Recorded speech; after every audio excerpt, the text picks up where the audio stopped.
everybody. Welcome back to my YouTube channel. It has been way too long, but I have been pretty busy and I just wanted to come on here and sort of do an update, but mostly I wanted to talk about a subject that I think, over the past few months that I can definitely speak to. And so most of you guys know that have been following my channel that I am getting married, and actually it's coming up very soon now. It's 20 days away as I record this video. And I'm going to be talking to a few single women coming up here, and I wanted to also share it with you guys just about some tips and some things that I was doing during the season or during the time before I was found by my husband, my future husband. And if you go visit my channel, you will see some videos that I did where I prayed for my future husband. And this was before I met him.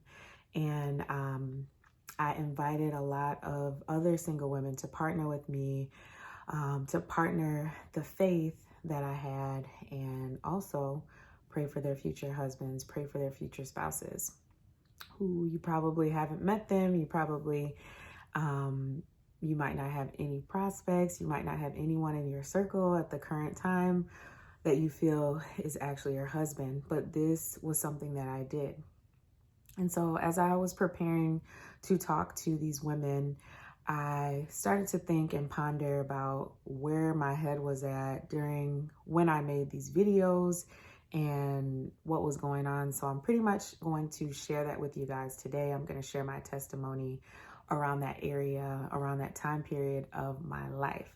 So during that time, I had been single for years. And there's something that a lot of married people will say to singles to kind of help them just be content and just be okay with their current season. And I feel like it's pretty typical for people to share, you shouldn't feel lonely. You shouldn't have a longing for your spouse.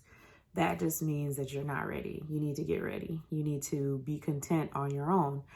And part of me, I do agree with that. You don't want to be in this place where you're feeling lonely, where there's a void inside of you that is longing for something.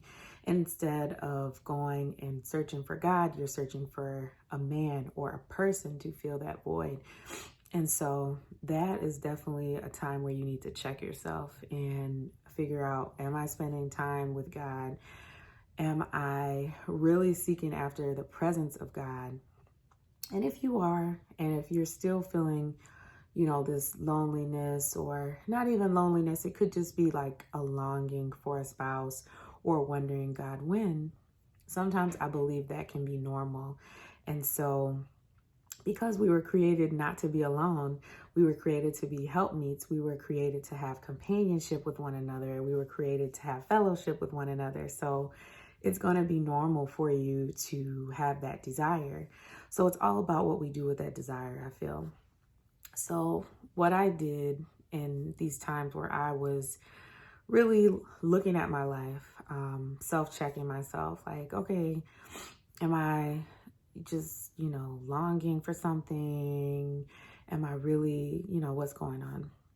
And so often during this particular time when I started to record these videos, these prayers for my future husband, I was in God's presence. I was doing certain things to better myself, whether that was taking an extra class that I wanted to all this time, doing counseling, working on me, self-care, all these different things.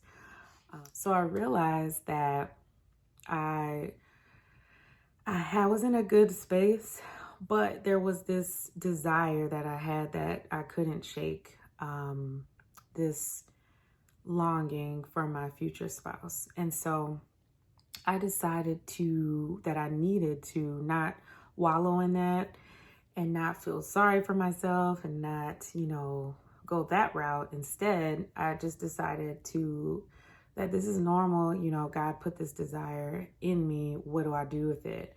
And so that's when I went back to a book that I read a couple years back called Praying for Your Future Husband.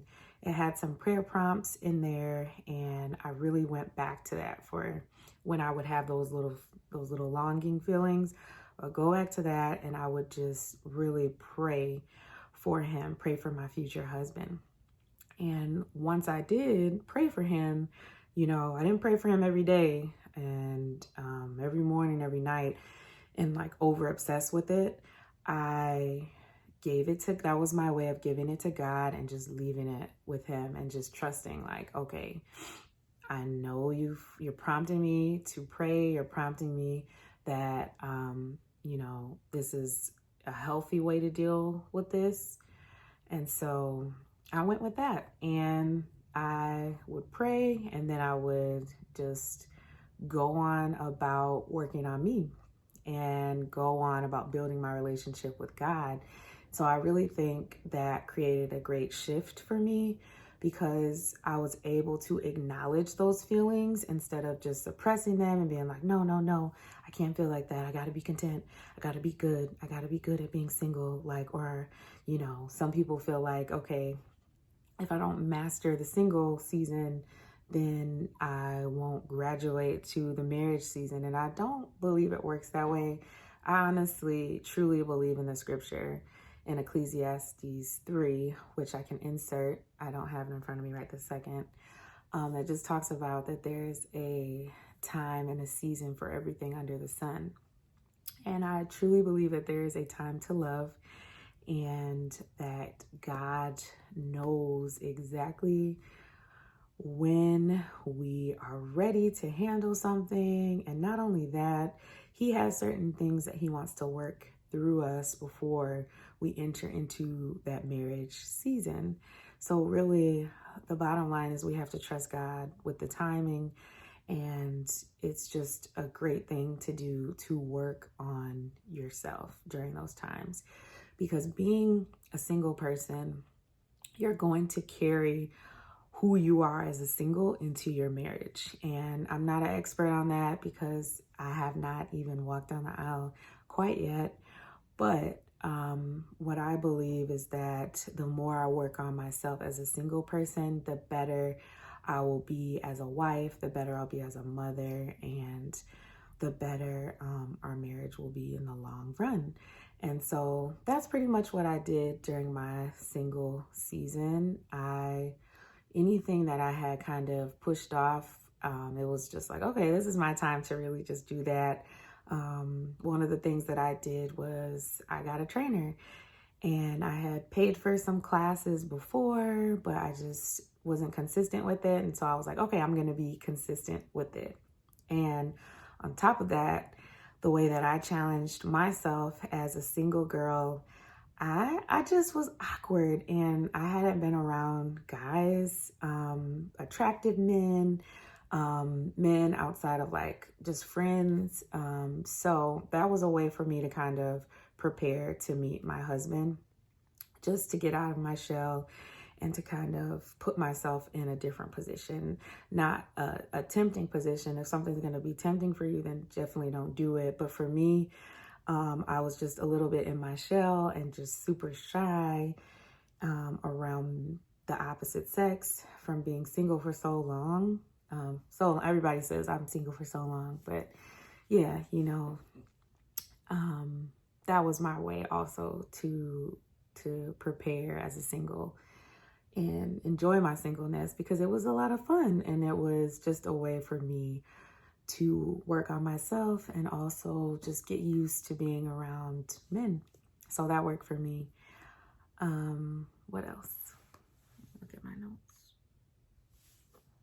So the last thing that I wanted to touch on was my mindset shift. And this is specifically for me and being open to meeting someone in a different way, or maybe a way that I didn't necessarily imagine I would meet him.